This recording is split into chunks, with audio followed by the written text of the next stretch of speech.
Pernah terperangkap hampir 60 jam di zon maut Gunung Everest. Kita bersama dengan Siti Hanisa Syahrudin yang melalui pengalaman ini beberapa tahun lepas. Assalamualaikum Hanisa. Waalaikumsalam warahmatullahi wabarakatuh. Saya panggil Hanisa atau Siti? Panggil Anis lagi mesra sikit. Oh, okey, Anis. Anis umur berapa sekarang, Anis? Sekarang sudah 31 tahun. 31. Waktu daki Gunung Everest tu umur berapa? Waktu tu 23 tahun. 23. Oh, macam mana awak umur 23 awak dah boleh rasa nak mendaki gunung tu Siapa yang ajak awak ke? Pada asalnya saya ni merupakan atlet lumba jalan kaki bawah program pelapis kebangsaan. Okey. So saya training, sudah berapa lama training, so jadi macam kita nak wakil ke peringkat lebih tinggi tu macam susah. Kita fight ramai orang. So jadi saya ada nampak satu peluang dari kelab KE7B. Dia orang ada buat pencarian pendaki anak Felda ke gunung. Ya, saya anak Felda. Kita sama. Saya Felda Jelai, Gemas Negeri Sembilan. Oh, nak peneroka juga. Okey. Sama lah kita. So dari situ bila saya nampak ada peluang macam tu, saya cuba.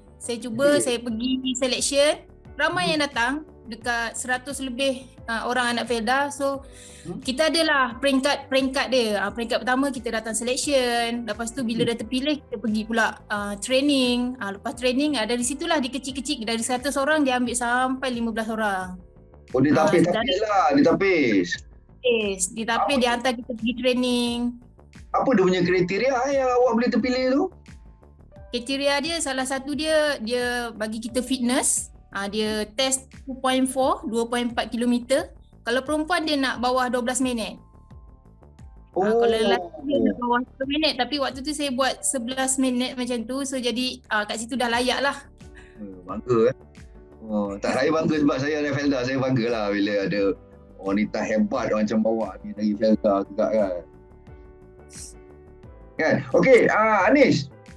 Yang tadi bila kita sebut zon maut, hampir 60 jam waktu perangkat kat situ. Zon maut tu dekat Everest tu macam mana? Dia Everest ni dia ada 4 camp sebelum kita ke puncak. Dia ada camp 1, kita pergi ke camp 2, camp 3, camp 4. Dan untuk ke puncak ni kita melalui beberapa proses lah. Maksudnya kita dari base camp, kita akan training naik ke camp 1, kita pergi ke camp 2, kita tidur dekat camp 2 dan kita turun balik ke bawah. Kita rehat. Okey. Kita rehat beberapa hari dan kita naik balik camp 1, camp 2, kita pergi pula camp 3. Untuk kita sesuaikan body kita ni, sebab manusia dia boleh normal dia 2500 meter dan ke bawah sahaja. Normal. Dan kita kena training lah untuk sesuaikan body kita dengan ketinggian. Kita dari 5,000 meter kita nak naik ke 8,000 meter. So kita camp 1, camp 2, camp 3. So kita ulang benda tu dalam 3 kali. So jadinya dari 3 kali. So tu sebab Everest ni proses dia panjang. So kita nak completekan Everest ni pun ambil masa dalam 2 bulan. So jadi kita training bila kita dah turun, dan final day dia kita untuk naik ke puncak tu barulah kita camp 1 kita pergi balik camp 2 kita tidur balik camp 3. Dari camp 3 kita naik camp 4. Camp 4 ni dipanggil dead zone tadi tu, zone maut. Sebab apa dia panggil zone maut, dia dah kat situ dah dekat 8,000 meter. 8,000 meter ni oksigen dia dah tinggal, paru oksigen dia dalam 25 ke 30% sahaja. So kita akan bergantung pada tong oksigen lah, kita pakai oksigen waktu tu. Jadi dia kata terperangkap kenapa? Boleh terperangkap kat situ tu? Dia terperangkap ni, so waktu kita orang sampai dekat camp 4 tu, saya bersama dengan pendaki lain, anak-anak Felda lain. Pendaki anak Felda ni ada 5 orang dan 2 orang jurulatih lah. So kita ada Sherpa yang guide kita untuk naik. So dekat situ bila dah naik ke puncak, kita seorang Sherpa, seorang climbers lah untuk naik ke puncak. So jadinya waktu hari kejadian tu kami semua dah bersiap, dah lengkap untuk ready untuk naik ke puncak. dan semua orang naik lah. Semua orang naik sampai ke puncak. Dan waktu saya naik tu memang terlalu ramai orang, hampir 200 orang. Kita orang waktu kami naik tu lah. So jadi perjalanan tu itulah perjalanan naik dan itulah adalah perjalanan turun. So Everest ni juga dia ada timing dia. Timing dia sebelum pukul 12 kita mesti dah sampai puncak dan turun ke bawah. Sebab ribut salji ni bila-bila boleh datang lah. Itu membahayakan dan melibatkan boleh berlaku kemalangan lah kalau kita tak sampai awal. So jadi bila saya mendaki waktu tu pukul 5 pagi macam tu, saya nak tukar saya punya tong oksigen. Lagi 148 meter saya stuck dekat situ lah. So waktu tu gelap. Bila dah pagi tu saya tengok jalan tu memang stuck lah. Stuck dan saya bukan terlalu slow. Maksudnya waktu tu body saya sebenarnya macam dah tak boleh nak move sangat. Saya sakit perut. Biasalah bila kita dah berada di ketinggian yang bukan kebiasaan kita. So tekanan tu memang sangat tinggi. Waktu tu lah rasa macam nak buang air besar tapi tak nak buang pun. Dia tekanan dalam badan kita. Okay. So waktu tu memang mental tu memang main peranan yang sangat tinggi lah. Tadi Anis ada cakap kan waktu kat zon maut tu, waktu tu tekanan, ada tekanan lepas tu awak kata awak sakit perut apa semua kan. Jadi dalam waktu tu macam mana awak nak bagi diri awak ni tenang ataupun kuat? Sebab sebelum naik kita memang dah set dah, preparation kita memang dah lengkap. Kita dah bersedia sebenarnya untuk ke Gunung Everest ni. Jadinya saya hanya melaksanakan saja. Maksudnya apa yang jadi saya kena terima dengan hati yang terbuka lah. Maksudnya saya dah tahu keadaan tu akan ada ribut salji, kita akan mengalami sickness, tekanan yang sangat tinggi, kita boleh muntah, kita boleh sakit perut, macam-macam boleh jadi. Kita boleh pening kepala sampai rasa nak pecah kepala kita. So jadi dekat situ saya dah bersedia. Jika saya rasa saya pening kepala, saya dah tahu mesti saya kurang minum air. So kat situ kita cepat-cepatlah recover balik. Kalau persediaan tu memang sangat penting lah dan kita kena alert. Tak boleh orang kata orang cakap kena buat kita tak buat. Kena buat. Maksudnya kalau kita nak buang air kecil dalam kemah kita, selepas kita buang dalam botol tu, kita kena buang pula air kencing kita tadi keluar kemah. Seandainya kita tak buang kita punya air kencing tadi dalam botol tadi, botol tu dah keras, esok macam mana pula. So kat situ disiplin memang sangat tinggi lah. Memang memerlukan disiplin yang kita tak boleh kata tak. Tak boleh salah sikit saja memang mengundang lah orang kata, memang cari penyakit. So kat situ disiplin memang sangat tinggi dan preparation memang kena lengkap lah. So jadi kat situ saya dah bersedia walaupun banyak cabaran yang saya lalui, walaupun saya tak sampai kali pertama untuk ke puncak. Dan kat situ lah terjadinya 60 jam di zon maut tu. Kawan-kawan semua dah sampai ke puncak, saya dah lewat, saya turun balik ke bawah dan kawan-kawan semua dah sampai. Esok tu baru saya cuba lagi sekali lah naik ke puncak. So benda tu masa tu terperangkap tu. Yang kali kedua tu saya seorang-seorang lah. Kawan-kawan dah tak boleh tunggu kat situ sebab semua dah habis dah tu tenaga. So memang kena turun. Kalau dia tak turun, salah satunya nyawa lah. So sebab bila dah kurang oksigen tak boleh turun. So saya bertiga lah, ada 2 guide dan saya seorang kat situ. Dan benda tu sebenarnya gila lah kalau orang buat sebenarnya, sebab tak pernah lagi ada orang buat dan dilakukan tu, dia jadinya 60 jam di zon maut. So kalau tanya pendaki-pendaki lain pun semua akan geleng kepala lah apa yang saya buat ni. So sebenarnya memang sukar sebenarnya bila dah tak boleh tak sampai tu, memang kebarangkalian untuk percubaan kedua tu biasanya tak berjaya lah. So rezeki saya, mungkin saya ni anak orang dah kot, memang kita dah dilatih lah. Saya dah biasa tolong mak saya kan, pergi kebun, pergi lama. So jadi awak biasa angkat tandan ni. Saya getah. Saya bukan sawit. Awak getah. Okey. Dalam satu training saya pun saya tolong ayah saya pergi angkat getah tu. Kutip ojol mungkin. Kutip ojol kan. Okey, Anis, kalau kita pandang dari sudut hikmah sepanjang awak mendaki Gunung Everest, apa awak boleh belajar? Apa yang saya boleh belajar ialah bila kita berada di atas puncak tu, sebenarnya dia bukan kata atas puncak lah, sepanjang perjalanan saya nak ke nak ke puncak tu, bila kita berada di satu lurah yang kita duduk di bawah gunung, saya cakap seandainya lah gunung ni orang kata berlakunya runtuhan gunung, runtuhan salji ni, ke mana saya nak lari? ke mana arah saya waktu itu. So walau sebesar mana pun kejayaan saya ni, kita tak boleh melawan yang apa yang Allah dah tetapkan dalam kehidupan kita ni. So jadinya perjalanan saya tu, saya banyak merubah diri saya. Sebelum ni saya seorang yang tak pakai tudung. Saya berhijrah, membawa diri saya ke satu jalan yang saya rasa lebih baik lah.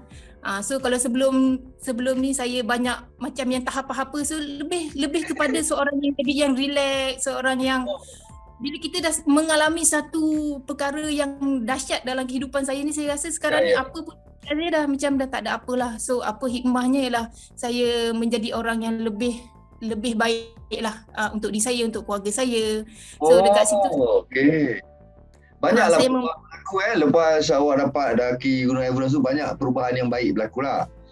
Banyak. Bila mana saya nampak mayat bergelimpangan, saya terbayang tak macam mana pula kalau saya mendaki ni, saya boleh mendaki. Bila kita turun, kita tengok banyak mayat yang ada yang beberapa hari, ada yang dah lama. Saya sempat kira ada dalam 13 mayat yang ada dekat situ. So kat itu saya kata, kalau saya tersangkut dekat sini, ya Allah macam mana pula kan. So kat situ pun kita dah rasa satu macam Allah itu memberi saya peluang lagi untuk saya meneruskan kehidupan ni. Dan kat situlah saya rasa saya perlu menjadi seorang yang lebih baik lah. Maksudnya tak ada orang uruskan mayat-mayat kat situ Memang tak ada Biasanya kalau pendaki dari luar negara ni, biasa dia orang akan lebih suka biar je tinggalkan mayat dia orang dekat atas sana. Sebab dia orang rasa itulah syurga dia. Kalau macam kita seboleh-bolehnya kita bawa turun lah, dan itu melibatkan kos yang sangat tinggi lah, dalam 600-700 ribu untuk kita highest Sherpa untuk bawa kita turun ke bawah lah, dan tu antara kos yang sangat besar. Cuma tadi Anis, soalan saya tertanya orang yang mendaki gunung ni, yalah orang Islam lah macam mana cara dia menunaikan solat dekat gunung? Okey, kalau dekat macam contoh Gunung Everest lah kan kita pergi. So kita orang ni diberi satu jam. Jam ni dia boleh tengok suhu, ketinggian, so arah kiblat, semua dah lengkap dah dekat situ. So dekat situ bila kita dah tahu sampai waktu masuk waktu, kami akan carilah di mana arah kiblat. Contohnya kalau saya sedang mendaki ketika itu dan saya rasa macam tak sempat untuk saya jamak, kadang-kadang perjalanan tu panjang. Dari pagi sampai kadang dah dekat-dekat nak maghrib. So jadinya kita akan berhenti, kita akan solat waktu perjalanan kita mendaki lah. So kita orang kalau kat sana memang salji saja, dan risiko untuk saya cabut saya punya glove, sarung tangan saya semua. So kita orang hanya jamak menggunakan salji.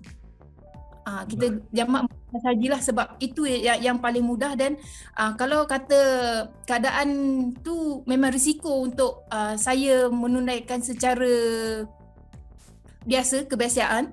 So jadi kalau kata saya dapat duduk sajalah.